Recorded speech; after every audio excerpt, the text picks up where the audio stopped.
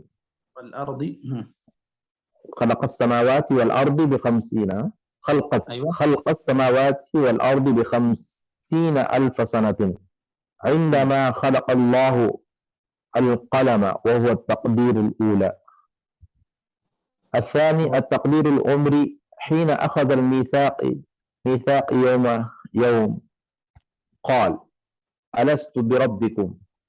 الثالث التقدير العمري أيضا عند تخليق النطفة في الرحم. الرابع التقدير الحولي في ليلة القدر.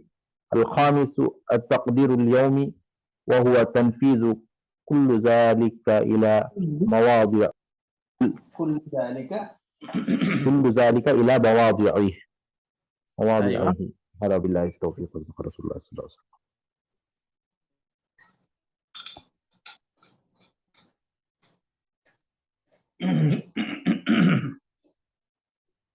بسم الله الرحمن الرحيم. الحمد لله رب العالمين وصلى الله وسلم وبارك على نبينا محمد وعلى آله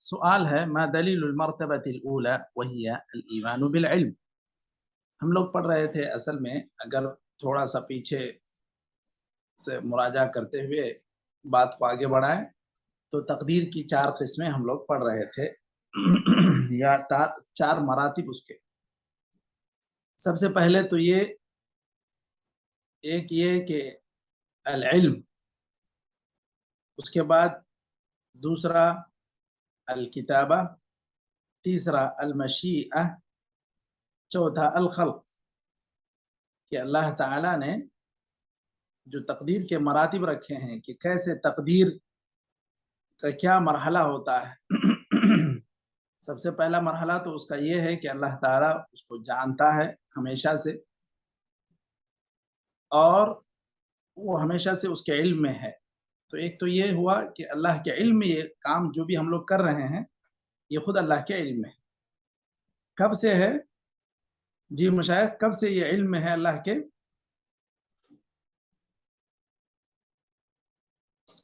آج جو ہم لوگ کام کر رہے ہیں، پڑھ رہے ہیں، تو یہ اللہ کے علم میں کب سے ہے یہ چیز؟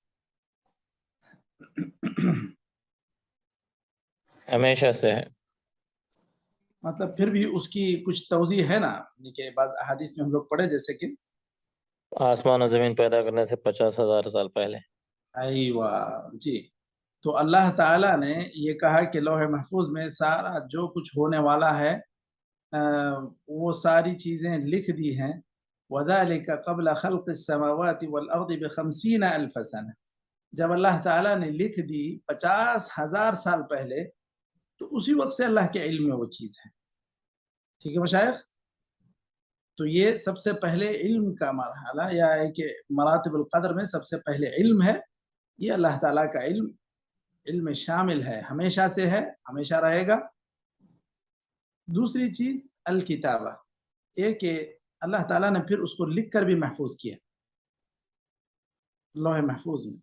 تیسری چیز جو اللہ تعالیٰ کے علم میں ہے، جو لکھا ہے اور جو ہو رہا ہے وہ اللہ کے ارادے سے، اس کی مشیت سے، اس کی چاہت سے ہو رہا ہے.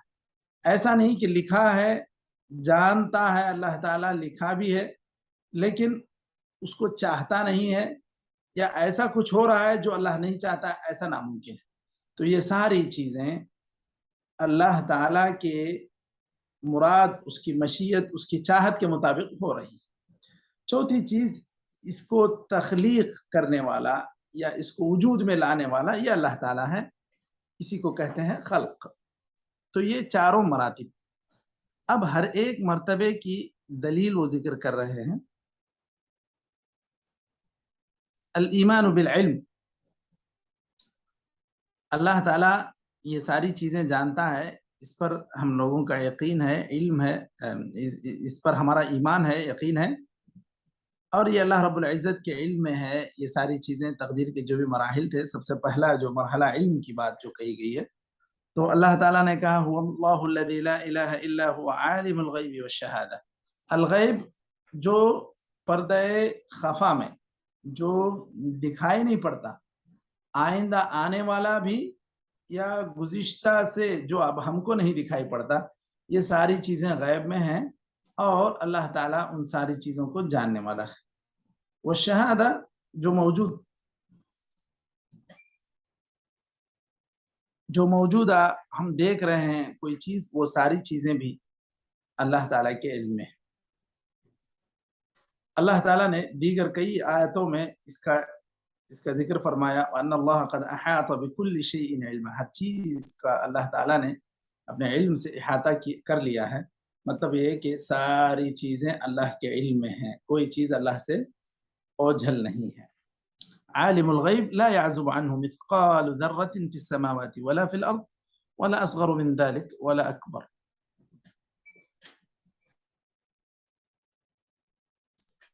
یہاں دیکھیے اللہ تعالیٰ غیب کا جاننے والا ہے، اس سے آسمان و زمین میں کوئی رتی برابر چیز بھی غائب نہیں ہے، یعنی اوجھل نہیں ہے.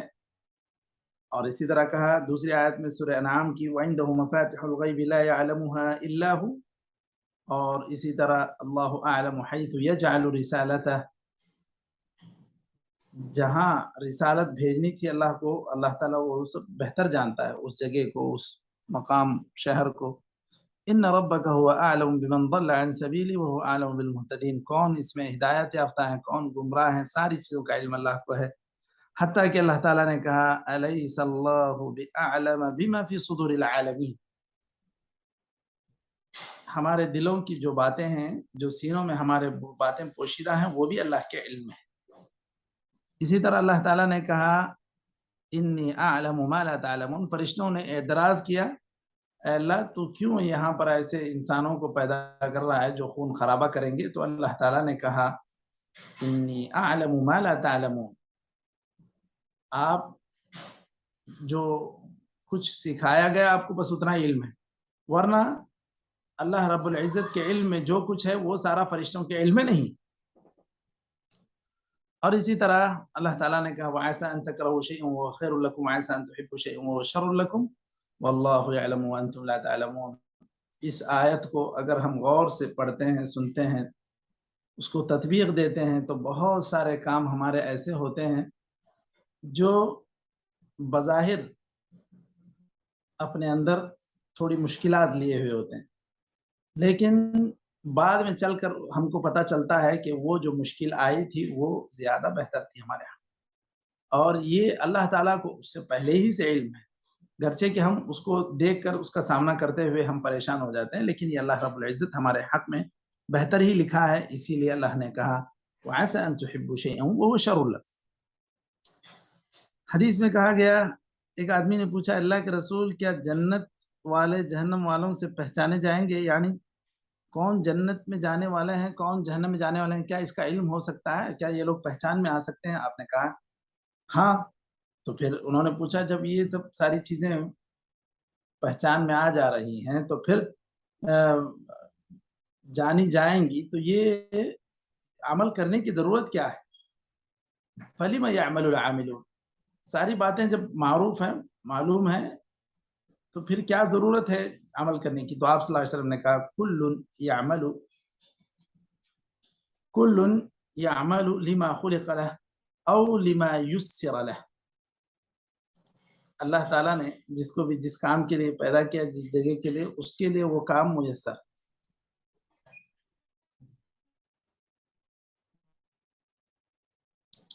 مثلا جنت میں جانے والا، اس کے لیے جنت کے جو بھی کام ہیں، نیکی کے کام ہیں، اس کے لیے وہ آسان ہو جاتے ہیں، اللہ تعالیٰ اس کے لیے وہ آسان کرتا ہے، وہ برابر وہ نیکی کرتے جاتا ہے۔ اور اسی طرح برائی کرنے والا، اس کو برے کام ہی صحیح لگتے ہیں، اس کو وہی آسان نظر آتے ہیں، وہی کرتے ہی رہتا ہے۔ اب آپ صلی اللہ علیہ وسلم سے یہ پوچھا گیا کہ اولاد المشرکین کا کیا حکم ہے، کیونکہ نابالغ تو مکلف نہیں ہوتا، اب وہ تو جو حالت شرک میں پیدا ہوئے ابھی تو وہ اسی حالت میں اگر چلے گئے، دنیا سے رخصت ہو گئے، تو ان کا کیا حکم ہے؟ تو اللہ کے رسول صلی اللہ علیہ وسلم نے فرمایا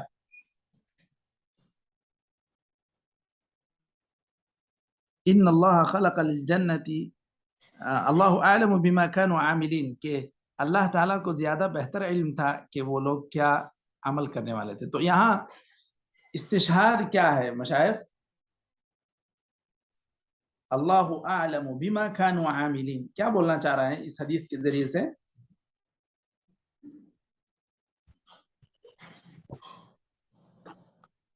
یعنی وہ لوگوں کا جو عمل ہے وہ اللہ تعالیٰ ہی بہتر زیادہ جاننے والا ہے بارے۔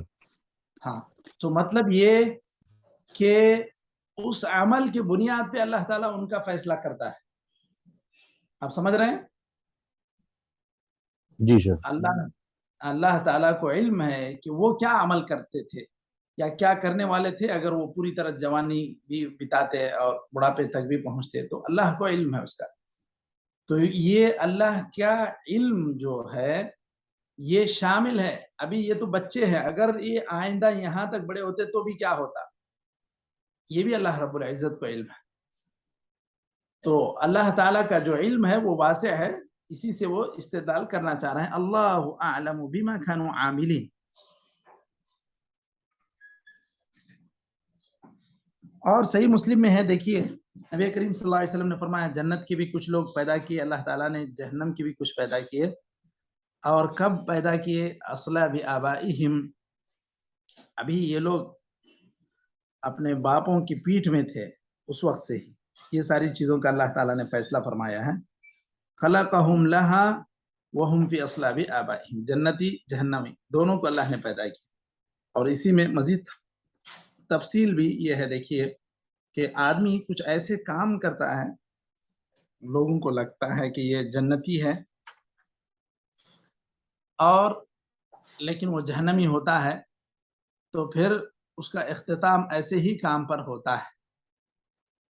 دیکھیے اسی طرح کوئی آدمی جہنم کا کام، جہنم میں لے جانے والے کام کرتا رہتا ہے، لوگوں کو لگتا ہے کہ